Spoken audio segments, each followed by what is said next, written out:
kwa kazi kubwa tunayofanya sisi kama wamama katika mwili wa Kristo. Na Biblia inatuita watumishi wa Mungu. Ndio maana kwenye kile kitabu cha Yoeli sura ile ya 2 na mstari wa 29, kitabu cha Yoeli sura ya 2 mstari wa 29, Biblia inasema, tena juu ya watumishi wenu wanaume kwa wanawake katika siku zile nitamimina roho yangu. Kwa hiyo Mungu anatutazama kama watumishi wake.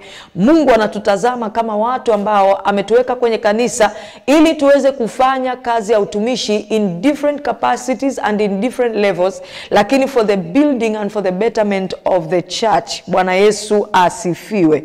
Kwa hiyo kila mama ambaye unafuatilia ibada ya leo, I want to remind you kwamba wewe ni mtumishi wa Mungu katika kanisa, na sio tu katika familia ama katika jamii ambayo Mungu amekuweka, lakini wewe ni mtumishi wa Mungu katika kanisa ulilopo, na Mungu anakutegemea utumike kisawasawa na utumike kwa viwango vya juu sana katika kuhakikisha kazi yake inasogea na katika kuhakikisha kazi ya ufalme inaenda mbele. Bwana Yesu asifiwe. Bwana Yesu asifiwe. Mungu ametuumba na Mungu amemkusudia mwanamke popote anapomweka. Mungu amemkusudia mwanamke kuwa msaidizi, na Mungu amemkusudia mwanamke kuwa mtu wa msaada. Popote ambapo Mungu amekuweka kama mwanamke, and wherever you find yourself as a woman, God expects you to be of help. Mungu anakutarajia kuwa mtu wa msaada. Mungu anakutarajia kuwa sababu ya mambo kuendelea. Mungu anakutarajia kuwa sababu ya structure and order to be built. Na ndio maana kwenye kile kitabu cha Mwanzo, baada ya mwanaume kumuona mwanamke pale, Adamu anapoamka usingizini, anamuona Eva, anamuona mwanamke pale, anaanza kuzungumza na anasema, huyu ni mfupa katika mifupa yangu. Nilikuwa nafundisha mahali nikawaambia, Adamu anapomuita mwanamke mfupa ina maana kubwa sana, kwa sababu sisi wanadamu kwa jinsi ambavyo Mungu ametuumba, kinachotupa structure tulizonazo kwenye miili yetu sio nyama tulizonazo. Kinachotupa structure ni mifupa tulionayo. Kwa hiyo kama mwanamke anaitwa mfupa, kama ambavyo Adamu alimuita mwanamke mfupa, manake a woman is a structure bringer. A woman is a person who brings order. Mahali popote anapokuwepo, structure inatengenezeka, vitu vinakaa kwenye utaratibu, vitu vinakaa kwenye order. And that's one of the thing that God has purpose, na Mungu amekusudia sisi kama wanawake tuweze kukifanya katika kanisa. Bwana Yesu asifiwe. Kwa jambo la kwanza ambalo nataka ukumbuke kama mwanamke ni kwamba mahali popote ambapo Mungu amekuweka uwe msaada, amekuweka uwe msaidizi, amekuweka uwe sababu ya mambo kukaa vizuri, amekuweka uwe sababu ya mambo kukaa katika utaratibu unaotakiwa, na amekuweka kuwa sababu ya mambo kukaa katika ubora na katika structure nzuri ambayo inamrudishia Mungu utukufu.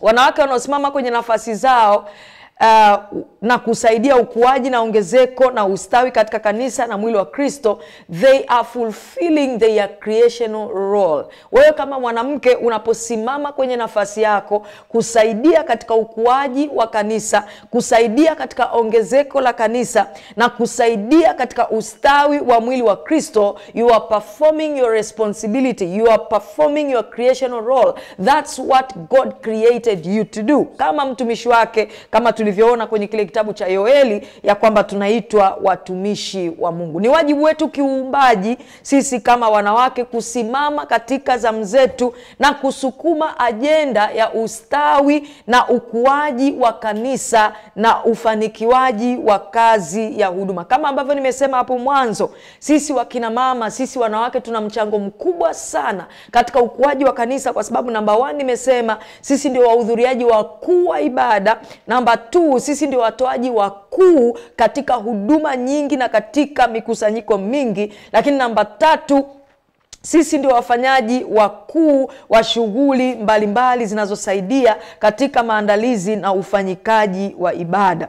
Ukisoma kile kitabu cha Mwanzo sura ya 2, kitabu cha Mwanzo sura ya 2, Genesis chapter 2 and verse 18, tutaona pale mwanamke anaitwa msaidizi. Biblia inasema Bwana Mungu akasema, si vyema mtu huyu awe peke yake, nitamfanyia msaidizi wa kufanana naye. Kama ambavyo Mungu alisema si vyema yule mwanaume awe peke yake, ndivyo ambavyo si vyema jamii yetu ikakosa wanawake. Si vyema kanisa likakosa wanawake. Kwa nini? Kwa sababu the anointing to help, the anointing to help the work of God and to build has been placed upon women. Biblia inasema kwenye kile kitabu cha Mithali, Biblia inasema mwanamke mwenye hekima hujenga, lakini mwanamke mpumbavu hubomoa. Juu yetu wanawake kuna upako wa kujenga. Juu yetu wanawake kuna upako wa kusaidia, na kuna upako wa kuwa msaada kwenye kazi ya Mungu. Bwana Yesu asifiwe sana. Neno msaidizi lililotumika hapo kwenye kitabu cha Mwanzo sura hiyo ya 2 na mstari wa 18 ni neno la Kiebrania eze, linalomaanisha msaada wa Mungu kwa watu wake. Msaada wa Mungu kwa watu wake. Na tunaona ndio neno ambalo ama ndio jina ambalo anaitwa Mungu pia. Ukisoma kile kitabu cha Zaburi ya 115, Zaburi ya 115 mstari wa 9 mpaka wa 11, utaona Biblia inasema enyi Israeli mtumainini Bwana, yeye ni msaada wao na ngao yao. Mstari wa 10 anasema enyi mlango wa Haruni mtumainini Bwana, yeye ni msaada wao na ngao yao. Mstari wa 11 anasema enyi mchao Bwana mtumainini Bwana, yeye ni msaada wao na ngao yao. Sasa neno eze ambalo ama jina eze ambalo mwanamke amepewa kama msaidizi ndio the same name that God is being called anapotajwa kama msaada kwa watu wake. Maana yake ni kwamba a woman has been brought to the church, a woman has been brought to the family to perform and to do exactly what God is doing to his people.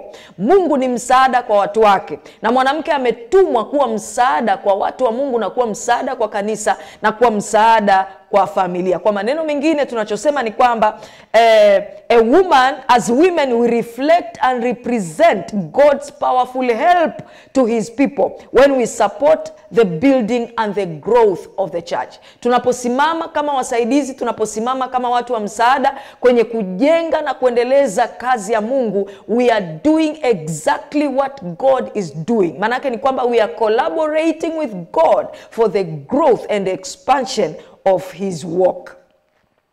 Na tunapoitwa pia eze ama tunapoitwa msaada ama tunapoitwa a helper, maana yake ni kwamba sisi ni msaada wa Mungu kwa watu wake. Maana yake ni kwamba mahali ambapo angeshuka kufanya Mungu mwenyewe anatuma mwanamke. Kwa hiyo mahali popote unapojikuta wewe kama mama, mahali popote unapojikuta wewe kama mwanamke, kwenye kanisa, kwenye familia, kwenye jamii, Mungu amekutuma, amekubebesha msaada kwa ajili ya hao watu. And God expects you to be of help. Mungu anakutarajia uwe wa msaada. Mungu anakutarajia uwe sababu ya vitu kwenda vizuri. Mungu anakutarajia uwe sababu ya mambo kwenda vizuri na mambo kwenda mbele. Usiwe sababu ya kurudisha kazi ya Mungu nyuma. Usiwe sababu ya kurudisha ama kuleta retardation kwenye kazi ya Mungu, because in doing so utakuwa hufanyi wajibu wako kama msaada na kama msaidizi. Bwana Yesu asifiwe. Now, unawezaje kushiriki katika ukuaji na ustawi wa kanisa kama mwanaume, kama mwanamke? Ama unawezaje kusimama kwenye nafasi yako kama mwanamke na ukachangia ustawi na ukuaji wa kazi ya Mungu? Jambo la kwanza ambalo unaweza ukafanya kama mama, nimekuonyesha tayari kwamba una nafasi kubwa sana ya kufanya katika ustawi na ukuaji wa kanisa na huduma na kazi ya Mungu. Na ni mambo gani ambayo unaweza ukafanya? Inawezekana unampenda Mungu, inawezekana unapenda kumtumikia Mungu, inawezekana unajua sasa kwamba mimi kama mama, mimi kama mwanamke nina mchango mkubwa katika kazi ya huduma, but you don't know what to do. Na ni vitu gani ambavyo unaweza ukafanya wewe kama mwanamke, wewe kama mama, na vikachangia ustawi wa kanisa, vikachangia ukuaji wa huduma? Kitu cha kwanza ambacho unaweza ukafanya wewe kama mama, unaweza ukawa huwezi kushika microphone na kuhubiri. Unaweza usiwe mhubiri kama Pastor Rose, unaweza usialikwe kwenye maplatform makubwa, lakini kila mama anayenisikiliza hapa, kuna kitu Mungu amemtendea, kuna kitu Yesu amekutendea. Kwa hiyo njia ya kwanza ya kushiriki katika ukuaji na ustawi wa huduma na kazi ya Mungu na kanisa ni kutumia shuhuda za maisha yako na kufanya uinjilisti. Haleluya!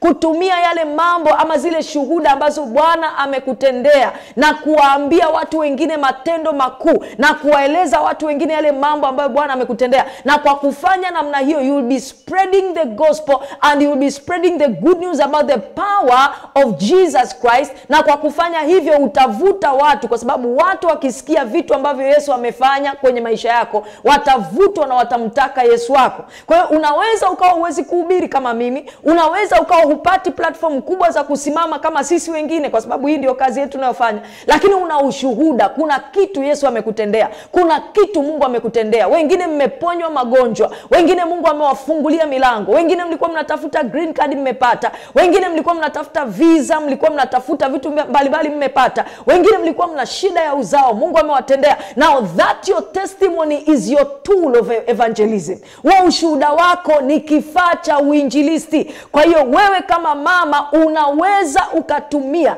yale ambayo Bwana amekutendea, na sio lazima uwe na maelfu ya watu uambie. Unaweza ukaanza kuambia watu wa nyumbani kwako, unaweza ukaanza kusimulia mume wako, unaweza ukaanza kusimulia ndugu zako wa karibu, unaweza ukaanza kusimulia watoto wako, unaweza ukaanza kusimulia wafanyakazi wenzio. Na kwa kufanya namna hiyo, unapoeneza habari za matendo ambayo Yesu Kristo amekutendea, unawavuta watu kwa Yesu, unawavuta watu kwa Kristo. Tunamuona yule mwanamke Msamaria katika kile kitabu cha Yohana sura ile ya 4 na mstari wa 28 mpaka wa 30. Yohana sura ya 4 mstari wa 28 mpaka wa 30, Biblia inasema, basi yule mwanamke akauacha mtungi wake, akaenda zake mjini, akawaambia watu, njoni mtazame mtu aliyeniambia mambo yote niliyoyatenda. Je, haimkini huyu kuwa ndiye Kristo? Basi wakatoka mjini wakamwendea. Tunaona Yesu alikutana huyu mama kwenye kile kisima, mwanamke huyu Msamaria ambaye alikuwa ameolewa, anapata changamoto kwenye ndoa, anakuwa na ndoa ambazo hazidumu, anakuwa na mahusiano ambayo hayakai, anakuwa na waume za watu, na anakutana na Yesu kwenye kisima kile, na Yesu anamwambia mambo ya maisha yake, Yesu anamwambia habari za maisha yake. Na huyu mama hakunyamaza, hakutendewa hicho ambacho alitendewa na Yesu na akanyamaza. Yesu alikuwa ameingia kwenye mji wa Samaria, hakukuwa na redio ya kutangaza kwamba jamani Yesu yuko mtaani, yuko mjini. Hakukuwa na vipeperushi, hakukuwa na handbills, hakukuwa na TV ya kutangaza, hakukuwa na Instagram, hakukuwa na Facebook, lakini kulikuwa kuna mwanamke mmoja ambaye alikuwa ametendewa na Yesu. Na huyu mwanamke akatumia ushuhuda wake, akaenda mjini, akatangazia kila mtu yale mambo ambayo Yesu alikuwa amemtendea. Na Biblia inasema akaweza kukusanya mkutano mkubwa, na Yesu akapiga mkutano wa injili katika mji wa Samaria kupitia ushuhuda wa mwanamke. Kwa tunaona huduma ya Yesu ikaanza katika mji wa Samaria kupitia ushuhuda wa mama mmoja tu ambaye alizungumza, alisema kile ambacho Yesu alikuwa amemtendea. Kwa hiyo wewe kama mama mwenzangu, wewe kama mwanamke mwenzangu, how can you be used for the expansion of the ministry, for the growth of the church? Anza kwa kutumia shuhuda za matendo makuu aliyokutendea. Unaweza ukawezi kushika mic kama mimi, unaweza ukawa na aibu, huwezi kuongea mbele za maelfu ya watu kama kina sisi, lakini una shuhuda, kuna kitu Mungu amekutendea. Na kila mama ambaye unanisikiliza, wewe ni muinjilisti. Kwa zile shuhuda ambazo Bwana amekutendea, unaweza kufanya kazi ya uinjilisti. Unaweza kufanya kazi ya kuambia matendo makuu ya Yesu Kristo na kuwaeleza watu uweza wa Yesu. Na hata kama wewe huwezi kufanya kitu kingine chochote, waambie tu shuhuda, wakaribishe kanisani, na wakija kanisani watakutana na Bishop Nasua, watakutana na watumishi wa Mungu, alafu hayo mambo mengine yatafanyika kutokea hapo. Haleluya. Bwana Yesu asifiwe. Kwa hiyo njia ya kwanza wewe kama mama ambao unaweza ukaitumia ama unaweza ukatumika katika ukuaji na ustawi wa kanisa ni kwa kushare shuhuda ama kutumia shuhuda za maisha yako kufanya uinjilisti. Ni kwa kutangaza yale mambo ambayo Yesu amekufanyia wewe binafsi. Haleluya. Bwana Yesu asifiwe.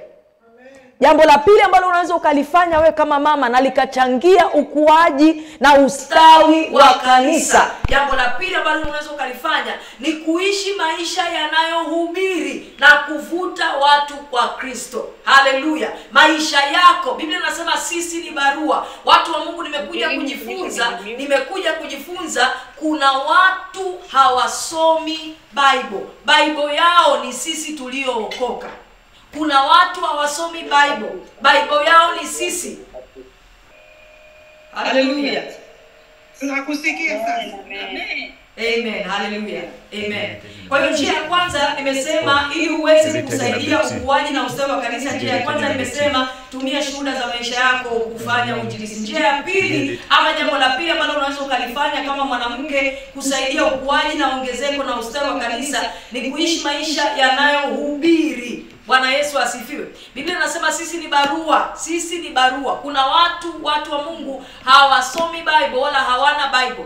Number 2, what can you do as a woman ambayo inaweza ikasaidia ukuaji na ustawi wa kanisa? Number 2, ishi maisha yanayohubiri. Kama ambavyo nimesema ni kwamba kuna watu hawasomi Bible ila wanatuangalia sisi tuliookoka, sisi tunaosema tuko kanisani, sisi tunaosema tuna mahusiano na Mungu, wanatuangalia sisi na kujifunza kutoka kwetu. Kwa hiyo lazima maisha tunayoishi sisi kama kina mama, sisi kama wanawake tuliookoka, lazima yawe ni maisha yanayomvutia mtu kwa Yesu, yanayomtamanisha mtu kuokoka, yanayomtamanisha mtu kuwa na mahusiano mazuri. Mama, unaweza ukahubiri bila kushika mic kwa mwenendo wako tu. Unaweza ukahubiri bila kusimama madhabahuni kwa mwenendo wako tu. Anasema kwenye kile kitabu cha Petro wa kwanza sura ya 3 mstari, kitabu cha Petro wa kwanza sura ile ya 3 mstari wa kwanza mpaka wa pili, anasema kadhalika ninyi wake watini waume zenu, kusudi ikiwako kwenu wasioliamini neno wavutwe kwa mwenendo wa wake zao pasipo lile neno, wakiutazama mwenendo wenu safi na wahofu.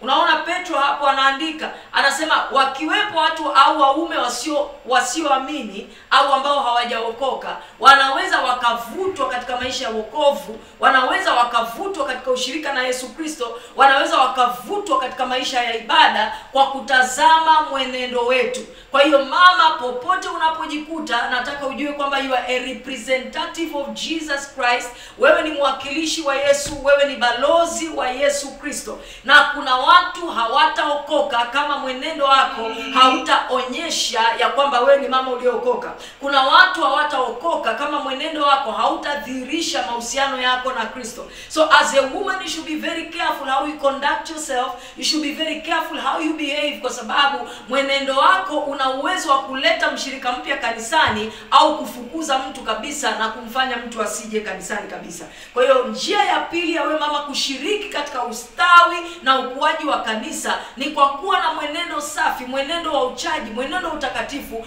mwenendo unaovutia watu kuja kanisani, na pia tuweze kuongeza idadi ya watu katika nyumba ya Mungu. Lazima uishi maisha ambayo jina la Mungu alitukanwi kwa sababu yako. Anasema kwenye kile kitabu cha Yakobo sura ya 3 na mstari wa 13, James chapter 3 and verse 13. Yakobo sura ya 3:13.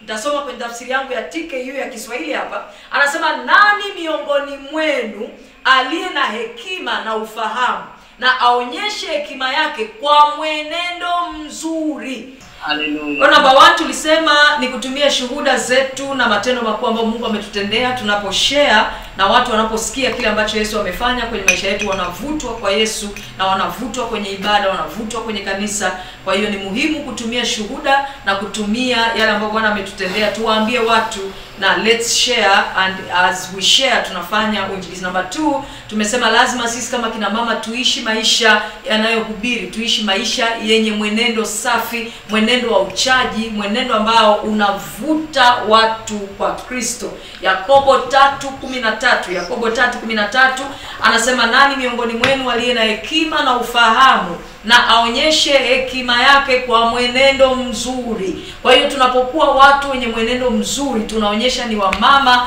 wenye hekima ya Roho Mtakatifu, tunaonyesha ni wamama ambao tumejazwa na hekima ya kimungu. Na kwa kufanya hivyo, kwa mwenendo wetu tu tunaweza tukavuta watu kwa Kristo, tunaweza tukavuta watu kwenye ibada, tunaweza tukavuta. Nimekutana na watu wengi ambao baada ya kuanza kuabudu kwenye kanisa tunalochunga, wanapoenda huko mtaani watu wanauliza, wewe unasali wapi? Unaabudu wapi? Ningetamani kuja kwenye kanisa unaloabudu, kwa sababu yule tuliyekuwa tunamjua kabla hajaanza kwenda kanisani na huyu tunayemjua baada ya kwenda kanisani ni watu wawili tofauti. Ni kitu gani kinakuwa kimetokea? Ni mwenendo wa huyu mtu unafikisha watu mahali pa kuanza kutaka kujua huyu mtu amepatwa na kitu gani, ama kitu gani kimetokea kwenye maisha yake chake kikamfanya kuwa na mwenendo mzuri. Kwa hiyo kina mama, let's come to a place of understanding and realizing kwamba maisha yetu tu na mwenendo wetu tu ni injili tosha. Tunaweza tukahubiri injili kwa mwenendo,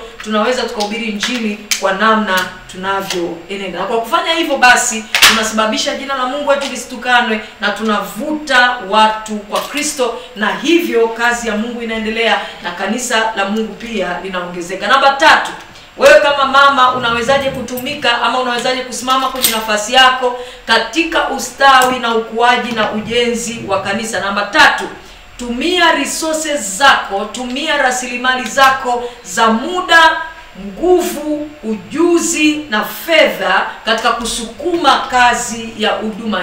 Use your resources.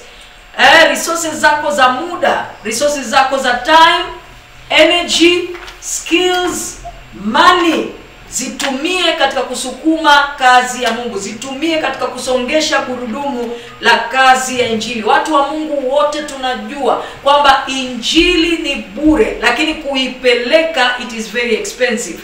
Leo niko hapa tunafanya mkutano huu kwa njia ya Zoom, lakini ungekuwepo hapa kwenye hichi chumba ungeweza kuona mazagazaga, makamera, malight, kila kitu ambao viko hapa na vinatusaidia kuweza kuruka live. Lakini sasa hivi vitu vyote hatukwenda kwenye maduka tukanena kwa lugha wakatupa. Ilibidi tuwe na pesa ya kuweza kuvinunua. Haleluya. Haleluya. Hatujaenda kwenye maduka ya kamera tukaenda tukasema raba shanda raba sika wakatupa kamera. Hakuna. Bwana sifiwe sana. Ilibidi tuwe na pesa, ilibidi tuwe na capacity, ilibidi tuwe na resources za kuweza kununua. Ninyi mko Marekani, amkwenda airport pale mkanena kwa lugha raba mkapewa tiketi. Hapana. Lazima kulipa pesa.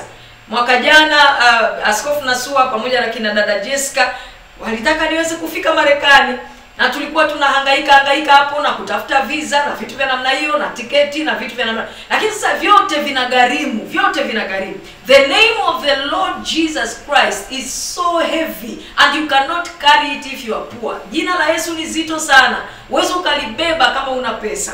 Uwezo ukalibeba kama wewe ni maskini. Na ndio maana sasa unaona hata Yesu alipofufuka, wale waliotaka kuzima habari za kufufuka kwake, walitumia pesa, walihonga wale walinzi wa kaburi. Wanawaambia watakapouliza semeni wanafunzi wake wamekuja kumuiba.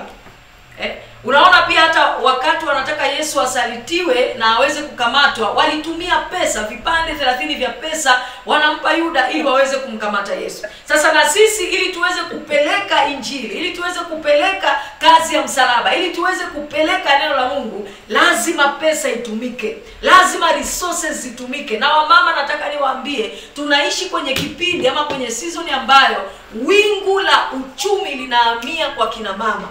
Wingu ama utukufu ama ukuaji ama growth kubwa ya kiuchumi na kwa kina mama. Na wamama siku hizi wana pesa, wamama siku hizi wana nguvu ya kiuchumi, wamama siku hizi wanafanya mambo makubwa. Na kwa hivyo sisi kama wamama tutumike kufanya kazi ya Mungu. Siku moja nilikuwa naomba nikamuuliza Roho Mtakatifu, kwa nini siku hizi wamama wanakuwa na pesa, wanafanya vitu vikubwa? Roho Mtakatifu akaniambia ni kwa sababu in the entire Bible it has been so easy for me to get money for my work from a woman than from a man. Ukiangalia kwenye Bible, mwanamke aliyemlisha mtumishi wa Mungu Elisha alikuwa mwanamke. Elia alikuwa mwanamke. Waliosimama na huduma ya Yesu, wale wanawake waliosimama na huduma ya Yesu kwa mali zao walikuwa wanawake. Ukiangalia waliomwandaa Yesu kwa ajili ya maziko yake walikuwa wanawake. Kwa hiyo in the entire Bible it has been so easy for God to get money for his work from women than from men. Bwana asifiwe sana.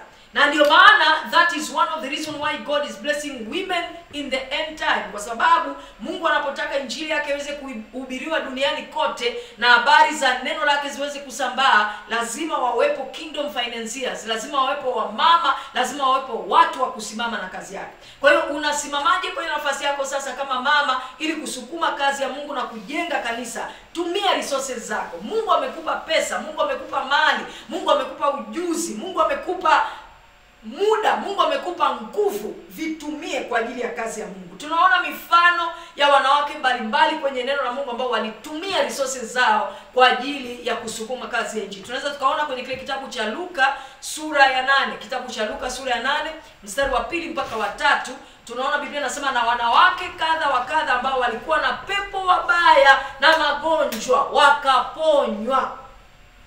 Nao ni Mariamu aitwaye Magdalena aliyetokwa na pepo 7, na Yohana mkewe Kuza wakili wake Herode, na Suzana na wengine wengi, na walikuwa wakimhudumia kwa mali zao. Wamama hawa wanawake tunaona walikuwa wanamhudumia Yesu kwa mali zao, hawakutokea tu from nowhere. Hawa ni wanawake ambao huduma ya Yesu Kristo iliwagusa, walitolewa pepo, waliponywa magonjwa, walifunguliwa, na baada ya kufunguliwa Biblia inasema they decided to follow him, wakaamua kuambatana naye, wakaamua kushikamana kama msaada kwenye kazi yake. Wamama wengi tukishatendewa tunakimbia, wamama wengi tukishajibiwa tunakimbia, lakini utaratibu wa neno la Mungu ni baada ya wewe kutendewa, sasa unatakiwa kurudi na kutumia resources zako kusukuma hiyo kazi ya Mungu, ili wanawake wengine wakutane na Yesu kama wewe ulivyokutana na Yesu, ili watu wengine wasikie Injili kama wewe ulivyosikia Injili. Bwana Yesu asifiwe. Amen. Amen. Haleluya. Kwa tunaona hawa wanawake walitumia resources zao, walitumia mali zao, na walikuwa wakimhudumia Yesu kwa mali zao. Tunapohudumiwa na huduma, tunaposaidiwa na kanisa, na sisi tunatakiwa kusaidia kanisa kwa mali zetu na resources zetu, ili tuweze kusongesha hiyo kazi ya huduma, na ili wengine waweze kuhudumiwa kama sisi tulivyohudumiwa. Lakini pia kwenye kitabu cha Warumi sura ya 16 na mstari wa 1 mpaka wa 2. Kitabu cha Warumi sura ya 16 mstari wa 1 mpaka wa 2, tunamwona dada mmoja anaitwa Foibe pale. Biblia inasema napenda kumtambulisha kwenu dada yetu Foibe. Huyu ni Paulo anawaandikia kanisa la Rumi. Anasema napenda kumtambulisha kwenu dada yetu Foibe, mhudumu katika kundi la waumini wa Kenkrea. Naomba mumpokee katika Bwana ipasavyo watakatifu, na kumpa msaada wote atakaohitaji kwenu, kwa maana yeye amekuwa msaada kwa watu wengi, mimi nikiwa miongoni mwao. Kwa tunaona Paulo ana testify kuhusu huyu mwanamke ama huyu dada anaitwa Foibe. Anasema huyu ni mwanamke ambaye hakuwa tu bench warmer kanisani. Huyu ni mwanamke ambaye hakuwa anakuja na wanja na lipstick na kuonyesha figa yake namba 8 kanisani. Lakini huyu ni mwanamke ambaye Paulo anasema amekuwa msaada kwa watu wengi, including yeye mwenyewe. Ninakuombea hiyo neema katika jina la Yesu. Mungu akufanye kuwa wa msaada katika kanisa.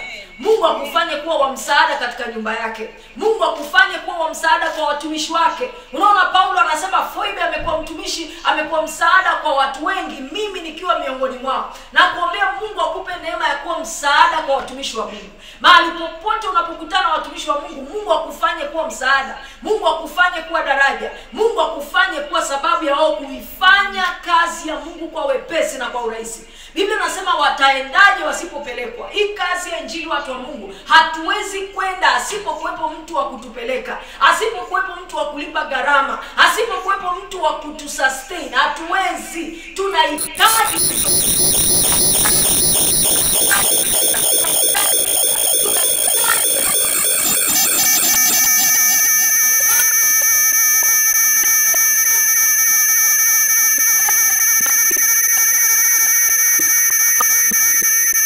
tuweka. Bwana Yesu asifiwe. Amen. Tunamwona dada mwingine anaitwa Lydia kwenye kile kitabu cha Matendo ya Mitume sura ya 16 mstari wa 14 mpaka wa 15. Dada Lydia tunamwona pale Matendo ya Mitume 16 mstari wa 14 mpaka wa 15. Biblia inasema mmoja wa wale wanawake waliotusikiliza aliitwa Lydia. Nina uhakika usiku wa leo kuna mama ananisikiliza, na wewe ni Lydia katika kanisa. Wewe ni Lydia katika mwili wa Kristo. Haleluya. Haleluya. Paulo anaandika hapo, anasema mmoja wale wanawake waliotusikiliza aliitwa Lydia, mfanya biashara wa nguo za zambarau, raia wa mji wa Thiatira, aliyekuwa mcha Mungu. Mwenyezi Mungu akaufungua moyo wake. Ninaomba Mungu afungue moyo wako usiku wa leo. Mungu afungue moyo wako usiku wa leo. Hiyo roho ya unyimi na uchoyo ikuachilie katika jina la Yesu. Hiyo roho ya uchoyo wa kumtolea Mungu na kumtumikia Mungu kwa fedha yako ikuachilie katika jina la Yesu Kristo. Biblia inasema Mwenyezi Mungu akaufungua moyo wake, akaupokea ujumbe wa Paulo. Basi alipokwisha kubatizwa, yeye na watu wa nyumba yake walitukaribisha nyumbani kwake, akisema, kama mmeona kweli mimi nimemwamini Bwana, karibuni mkae nyumbani kwangu. Naye akatushawishi. Bwana Yesu asifiwe. Ishara ya kwanza kwamba umempokea Yesu na wewe ni mama mwenye ushirika wa karibu na imara na Yesu Kristo, ni moyo wako wa utoaji kwa kazi ya Mungu. Unaona Lydia, baada ya kukutana na injili ya kina Paulo na kusikia neno na kuokoka na kubatizwa, unaona kitu kinachofuata, moyo wake unafunguka na anaanza kumtumikia Mungu kwa resources zake, anaanza kumtumikia Mungu kwa mali ambazo Mungu amempa, na anafungua nyumba yake kwa ajili ya ibada. Tunaona kanisa likaanza nyumbani kwa Lydia. Ninakuombea Mungu akupe neema ya kumtumikia kama kina Foibe na kama kina Lydia katika jina la Yesu Kristo. Na usifike mahali pa mama kusema usifike mahali pa kusema kwamba wewe huna chochote, usifike mahali pa kusema mimi sina vingi. Nataka nikwambie hata yule mwenye kidogo kabisa bado anaweza kutumika. Tunamuona mjane wa Serepta, hakuwa na kingi, alikuwa amebakiza mlo mmoja, alikuwa amebakiza lunch ya kula mchana mmoja yeye na watoto wake waweze kufa, lakini bado alitumia kumtunza mtumishi wa Mungu, alitumia kwa ajili ya mtumishi wa Mungu, na bado Mungu alimsustain na hakuishiwa wala hakupungukiwa. Bwana Yesu asifiwe. Bwana Yesu asifiwe. Kwa hiyo sio wale matajiri tu ndio wanaotakiwa kumtumikia Mungu. Tunaona Yesu anazungumza habari za mwanamke mjane maskini kabisa kwenye kile kitabu cha Marko sura ya 12 mstari wa 44. Alikuwa na ile senti ya mwisho kidogo kabisa alichonacho, bado alikitoa, alisacrifice akakitoa, na tunaona Yesu anamzungumza hapo ya kwamba amefanya kitu kikubwa. Kwa hiyo wamama tunaweza kutumika ama kusaidia ustawi na ukuaji wa kazi ya Mungu kwa kutumia resources ambazo Mungu ametupa, na kwa kutumia vile vipawa na zile baraka ambazo ametupa, na tukasaidia katika ukuaji wa kazi yake. Namba 4, unaweza kufanya nini? Unaweza kufanya nini ili kuwa msaada ama kuchangia katika ukuaji wa kazi ya Mungu? Namba 4, simama katika nafasi yako kimaombi kama lango la kiroho. Wamama, nataka mjue ya kwamba ninyi sio malango tu ya kimwili, ya kwamba sio tu malango ambayo yanatumika kuleta watu duniani, ninyi sio malango ambayo yanatumika kuleta uhai duniani, lakini ninyi ni malango ya kiroho pia. You are not just a biological door, you are also a spiritual door. You are not just a physical door, you are also a spiritual door. Na Mungu mara nyingi anapotaka kufanya kitu katika nchi ama katika mji, katika majira fulani, huwa anatafuta wanawake wa kutumia. Na ndio maana kwenye kile kitabu cha Luka sura ile ya pili, kitabu cha Luka sura ya pili mstari wa 36 mpaka mstari wa 38, tunamuona mama mmoja pale anaitwa Nabii Ana. Biblia inasema palikuwa na nabii mke jina lake Ana, binti Fanueli wa kabila la Asheri, na umri wake ulikuwa miaka mingi, lakini alikuwa amekaa na mume miaka 7 baada ya wanawali wake, naye ni mjane wa miaka 84. Haondoki katika hekalu ila huabudu usiku na mchana na kufunga na kuomba. Huyu alitokea saa ile ile akamshukuru Mungu, na wote waliokuwa wakiutarajia wokovu na ukombozi wa Yerusalemu akawatolea habari zake. Tunaona wakati Yesu anataka kuzaliwa, utaona there was 2 women in the picture wakati wa kuzaliwa kwa Yesu. Tunaona mama wa kwanza alikuwa ni mama anaitwa Mariamu. Huyu mama alitumika as a biological door ama alitumika as a physical door ili kumleta Masihi ulimwenguni. Lakini tunaona mama mwingine ambaye alitumika as a spiritual door. Huyu mama anaitwa Nabii Ana. Yeye alikaa mahali pa maombi kuhakikisha kwamba anatamia mpaka Yesu Kristo azaliwe. Huyu ndio mama ambaye alitengeneza atmosphere za kiroho kuhakikisha kwamba kila kitu kinakaa sawa for the birth of the Messiah. Kwa hiyo tunaona kabisa wakati wa kuzaliwa kwa Yesu 2 women were involved. Mmoja alitumika kama lango la kimwili ama lango la kibiolojia ama physical door, na mwingine alitumika kama lango la kiroho kupitisha hiyo ajenda ya kuzaliwa kwa Mwokozi katika ulimwengu katika majira yale. Na huyu lango la kiroho tunaona alitumika hasa katika eneo la maombi. Kwa hiyo wewe kama mama, wewe kama mwanamke, you are not just a physical door, you are also a spiritual door. Na Mungu anakutegemea ukae na usimame kwenye kimaombi ili uweze kuzalisha ajenda za kimungu katika mwili wa Kristo na katika kanisa lake, na kusimamisha mapenzi ya Mungu kwenye mwili wa Kristo. Ukisoma Yeremia sura ile ya 9, Yeremia sura ya 9 mstari wa 17 mpaka wa 18. Yeremia sura ile ya 9 mstari wa 17 mpaka wa 18, inasema Bwana wa majeshi asema hivi: fikirini ninyi mkawaite wanawake waombolezao ili waje, mkatume na kuwaita wanawake wenye ustadi ili waje. Mstari wa 18, na wafanye haraka na kutuombolezea, ili macho yetu yachuruzike machozi na kope zetu zibubujike maji. Mstari wa 20, lakini lisikieni neno la Bwana enyi wanawake, na masikio yenu yapokee neno la kinywa chake, mkawafundishe binti zenu kuomboleza, na kila mmoja jirani yake kulia, kwa maana mauti imepanda madirishani na imeingia majumbani mwetu. Kwa hiyo kuwa mama muombaji, ombea kanisa, ombea huduma, ombea washirika wenzio, ombea kazi ya huduma na kazi ya utumishi iweze kusonga mbele. Kwa kufanya hivyo, utakuwa unasimama kwenye nafasi yako kama mwanamke katika kujenga kanisa na katika kusukuma na kustawisha kazi ya Kristo. Namba 5, unafanyaje ama unawezaje kushiriki ama unasimamaje kwenye nafasi yako kama mwanamke katika ustawi na ukuaji wa kanisa? Namba 5, kataa kujihusisha katika fitina na chokochoko zinazoharibu umoja, amani na upendo katika kanisa. Wewe kama mama, wewe kama mwanamke, kataa kujihusisha katika fitina, katika chokochoko zinazoharibu umoja wa kanisa, zinazoharibu amani na mshikamano katika kanisa. Nilikuwa nawafundisha mahali watu nikawaambia, wanaume wanaishi kikoromeo hapa, angalau huwa kinachuja kabla hayajatoka. Lakini sisi wamama hatuna chujio, kwa hiyo yanatoka tu. Na sisi ndio watu ambao tunatumiwa sana na adui kuleta fitina na chokochoko katika kanisa. Ukiona kanisa lolote ambalo lina shida, lina migawanyiko, lina magomvi yasiyoisha, utakuta kuna wanawake wenye chokochoko na fitina zisizoisha. Sasa wewe kama mama wa Kikristo, wewe kama mama uliokoka, kataa kushiriki kwenye hizo fitina, kataa kushiriki katika chokochoko zinazoleta division katika mwili wa Kristo. Na kwa kufanya hivyo, utaendelea kuchochea umoja na upendo na mshikamano katika kanisa. Kitabu cha Yakobo sura ile ya 3, kitabu cha Yakobo sura ya 3 mstari wa 5, kitabu cha Yakobo sura ya 3 mstari wa 5, tafsiri ya TKU, anasema kwa jinsi hiyo hiyo, ulimi ni kiungo kidogo sana katika mwili, lakini unaweza kujivuna kuwa umetenda mambo makubwa. Fikiri jinsi ambavyo msitu mkubwa unaweza kuwashwa moto kwa mwali mdogo tu. Kanisa kubwa linaweza kusambaratishwa kwa ulimi wa wanawake. Huduma kubwa inaweza ikaharibika kwa fitina na chokochoko kama tutaendekeza na tutatumia ndimi zetu vibaya kama wamama. Mstari wa 9 anasema kwa ulimi huo huo tunambariki Bwana na Baba, na kwa huo huo tunawalaani watu walioumbwa kwa mfano wa Mungu. Kutoka katika kinywa hicho hicho tunatoa baraka na laana. Kaka na dada zangu, haipaswi kuwa hivyo. Wamama watumishi wa Mungu tunaotumika, wamama watumishi wa Mungu tulio katika kanisa, ndimi zetu zinatakiwa kutumika kujenga. Biblia inasema maneno yenu yakolee munyu, yampe neema kila anayesikia.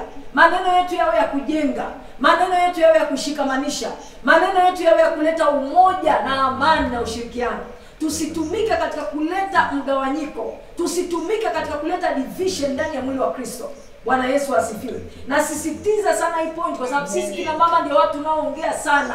Sisi ndio watu tunafitina sana. Sisi ndio watu tunachokochoko sana. Sisi ndio watu tuna malalamiko sana. Sisi ndio wepesi wa kutengeneza vigenge na makundi ndani ya kanisa. Hivi vitu vyote dada zangu na ndugu zangu vinaharibu mwili wa Kristo. Vinaharibu kanisa. Na lazima sisi kama kina mama tuliookoka ambao tumesikia neno la Mungu la usahihi, tufike mahali tukatae hivi vitu katikati yetu. Haleluya. Amen. Yakobo 3:18. Yakobo 3:18 anasema wale wenye bidii katika kuleta amani, wanaopanda mbegu zao kwa matendo ya amani, watavuna haki kama mavuno yao. Lazima tuwe watu wenye bidii katika kuleta amani. Lazima tuwe watu wenye bidii katika kupanda mbegu za matendo ya amani. Tukatae kupanda mbegu za matendo ya fitina na mgawanyiko na uchonganishi na unafiki kwenye kazi na kwenye kanisa. Vinaharibu kazi ya Mungu, vinaharibu kazi ya huduma na vinasababisha kazi ya kanisa ina retire. Niliona makanisa mengi ambayo yamevunjika, yameharibika, watu wameondoka kwa sababu ya fitina. Msichana anaweza akaja kanisani anavaa nguo fupi, sio kitu ambacho ni sahihi, lakini kumsema hakutasaidia. Inawezekana ndizo nguo alizonazo kwa sababu ya huko alikotokea. Tunatakiwa kufanya ni kumsaidia, sio kumsema, ni kumfundisha neno, ni kumwelekeza, na wakati mwingine hata kumnunulia nguo, kwa sababu inawezekana anavaa anachovaa kwa sababu hana kitu kingine cha kuvaa. Sasa badala ya maneno na chokochoko, sisi tusimame katika kujenga na tusimame katika kushikamanisha na kuleta umoja katika mwili wa Kristo. Bwana Yesu asifiwe. Unaona Paulo anawaandikia Wakorinto. Anawaandikia Wakorinto katika kitabu cha Wakorinto wa kwanza sura ile ya 3 mstari wa 2 mpaka wa 3. Wakorinto wa kwanza sura ya 3 mstari wa 2 mpaka wa 3. Anasema, niliwanywesha maziwa, sikuwalisha chakula, kwa kuwa mlikuwa mjakiweza. Naam, hata sasa mkiwezi, kwa maana hata sasa ninyi ni watu wa tabia ya mwilini. Maana ikiwa kwenu kuna husuda na fitina, je, si watu wa tabia ya mwilini ninyi? Tena mnaenenda kwa jinsi ya kibinadamu. Kwa tukiona mama ana mambo ya husuda na fitina katika kanisa, tunajua huyo bado ana tabia za mwilini, haenendi katika roho. Tunajua huyo bado ni mchanga. Paulo anasema, niliwapa maziwa, sikuwapa chakula kigumu. Kwa nini? Kwa sababu nilikuwa nawaona bado watoto, hamjakuwa katika mambo ya kiimani, hamjakuwa katika mambo ya kiroho, hamjakomaa. Kwa nini? Kwa sababu ninaona fitina, ninaona husuda kati yenu. Kwa hiyo unapokuwa mwanamke wa usuda, unapokuwa mwanamke wa chokochoko, unapokuwa mwanamke wa fitina, inatuonyesha ni kwa namna gani hujakomaa kiroho. Inatuonyesha ni kwa namna gani hujakomaa katika mambo ya kiimani. Na tunakuombea Mungu akukomaze na akukuze katika jina la Yesu. Haleluya. Amen. Amen. Haleluya. Wakorinto wa kwanza sura ya 11 na mstari wa 16. Wakorinto wa kwanza 11:16. Paulo anaandika, anasema, lakini mtu yeyote akitaka kuleta fitina, sisi hatuna desturi hiyo, wala makanisa ya Mungu. Fitina na chokochoko sio desturi ya watu kwenye kanisa la Mungu, sio desturi ya wamama waliookoka, sio kawaida yetu, sio utaratibu wetu. Kwa hiyo lazima tukatae, kwa sababu ni mambo yanayoleta faraka na ni mambo yanayoleta uharibifu katika kanisa. Na tukiwa ni wamama wa fitina na chokochoko, hatutakuwa tunachangia katika ukuaji wa kanisa, bali tutakuwa tunaharibu na tunaleta retardation katika kanisa la Kristo. Namba 6, unasimamaje kwenye nafasi yako? Kama unafanya nini kama mama ili kuleta ustawi katika kanisa? Namba 6, tumia vipawa na karama Mungu alizokupa katika kujenga kanisa bila kuogopa wala bila kuwa na wasiwasi. Tumia vipawa na karama ambazo Mungu amekupa ili uweze kujenga kanisa. Kila mama unayenisikiliza, kuna kipawa Mungu ameweka ndani yako. Kuna uwezo, kuna capacity Mungu ameweka ndani yako. There are gifts, there are talents that God has put in you. Vitumie kwa ajili ya ujenzi na kwa ajili ya ustawi wa kanisa na watu wa Mungu walioko katika kanisa. Wakorinto wa kwanza sura ile ya 12 mstari wa 4 mpaka wa 7. Wakorinto wa kwanza sura ile ya 12 mstari wa 4 mpaka wa 7 anasema, basi pana tofauti ya karama, bali Roho ni yule yule. Tena pana tofauti ya huduma, na Bwana ni yule yule. Kisha pana tofauti ya kutenda kazi, bali Mungu ni yeye yule azitendaye kazi zote katika wote. Lakini kila mmoja hupewa ufunuo wa Roho kwa kufaidiana. Mstari wa 12, maana kama vile mwili ni mmoja, nao una viungo vingi, na viungo vyote vya mwili ule navyo ni vingi, ni mwili mmoja, vivyo hivyo na Kristo. Vipawa na karama ambavyo Mungu ameweka ndani yetu wakina mama ni kwa nia ya kujengana sisi kwa sisi, ni kwa nia ya kufaidiana, ni kwa nia ya kujenga mwili wa Kristo. Kwa hiyo unapotumia vipawa, unapotumia karama ambazo Mungu amekupa, unakuwa unasimama kwenye nafasi yako sasa katika ujenzi na ustawi wa kanisa. Hebu weka aibu pembeni, weka uoga pembeni, weka wasiwasi pembeni. Chochote ambacho Mungu anakuwezesha kufanya, au chochote ambacho Mungu ameweka ndani ya moyo wako kufanya kwa ajili ya kanisa lake, kipawa chochote Mungu alichokupa, hebu anza kukitumia kuanzia leo katika jina la Yesu Kristo. Namba 7 na mwisho, unasimamaje kwenye nafasi yako, ama unafanyaje kama mama ili uweze kutumika katika ustawi na ukuaji wa kanisa? Namba 7 na mwisho, kataa kutumika kama wakala wa kuzimu wa kuangusha watumishi wa Mungu. Kataa kutumika kama wakala wa kuzimu wa kuangusha watumishi wa Mungu na kuharibu kazi ya Mungu. Bwana asifiwe sana. Wamama na sisi wanawake, shetani anatutumia sana kuvuruga kazi. Shetani alimtumia mwanamke pale kwenye bustani ya Edeni. Shetani alimtumia mwanamke kwenye huduma ya Samsoni. Shetani amekuwa anatumia wanawake kuharibu kazi ya huduma. Tumeona watumishi wengi wakubwa wameanguka kwa sababu ya wanawake. Biblia inasema kwenye kitabu cha Wakorinto wa pili sura ya 6 mstari wa 3 mpaka wa 4. Wakorinto wa pili sura ya 6 mstari wa 3 mpaka wa 4. Biblia inasema tusiwe kwazo kwa namna yoyote katika jambo lolote, ili utumishi wetu usilaumiwe. Wamama tusiwe kwazo, wanawake tusiwe kwazo. Unajua umebarikiwa, una miguu tupa ya bia, una shepu namba 8, unakuja kanisani kwa kuchelewa, alafu umevaa kimini, unapita unakaa mbele na hujifuniki mapaja yako, ufuniki miguu yako, unaacha wazi. Mchungaji Nasua yuko pale mbele anahubiri, unamtakia nini baba wa watu? Unamtafutia nini huyo mtumishi wa Mungu? Kwa sababu he is a man of God. Yes, he is a man of God, but he is a man before he is of God. Ni mwanaume anaona, na wanaume wanaathiriwa na wanachoona. Sasa tusikubali kufanyika kwazo, tusikubali kufanyika sababu ya kuangusha watumishi, tusikubali kutumika kuwa sababu ya kuvuruga ndoa za watu kwenye kanisa. Sisi tutumike kuleta watu kwa Kristo, tutumike kuleta watu kwa Yesu, tutumike kuleta watu kanisani, lakini tusitumike kuleta vurugu na kuharibu kazi ya huduma na kazi ya utumishi. Mungu ametubariki, sisi ni wazuri, tuna soft skin, tuna beautiful voices na nini, lakini tusivitumie kuangusha watumishi wa Mungu na kuangusha au kuharibu kazi ya huduma. Kwa hiyo katika somo letu hili la nafasi ya mwanamke katika kanisa, nimejaribu kukuonyesha mambo 7 ambayo unaweza ukayafanya katika nafasi yako kama mwanamke na ukalijenga kanisa la Mungu. Namba 1 nimesema tumia shuhuda za maisha yako kufanya uinjilisti. Namba 2 nimesema ishi maisha yenye mwenendo mzuri unaohubiri na kuvuta watu kwa Kristo na kuvuta watu katika kanisa. Namba 3 nimesema tumia nafasi na resources zako za muda, nguvu na ujuzi na fedha ili kusukuma kazi ya Mungu na kusukuma shughuli za kanisa. Namba 4 nimesema simama kwenye nafasi yako kimaombi kama lango la kiroho, kuhakikisha unapenyeza na kusimamisha ajenda ya ufalme wa Mungu na kuzuia ajenda ya adui katika kanisa. Namba 5 nimesema usikubali kujihusisha katika fitina na chokochoko zinazoharibu umoja, amani na upendo na mshikamano katika kanisa. Namba 6 nimesema tumia vipawa na karama Mungu alizokupa katika kulijenga kanisa bila kuogopa. Namba 7 nimesema kataa kutumika kama wakala wa kuzimu wa kuangusha watumishi na kuharibu kazi ya Mungu. Ukiweza kuyafanya mambo yote haya 7 na mengine ambayo Mtakatifu atakusaidia kuyaona kwenye neno lake, basi utakuwa umesimama kwenye nafasi yako sawa sawa kama mama, na utaweza kuchangia katika ustawi na ukuaji wa kanisa.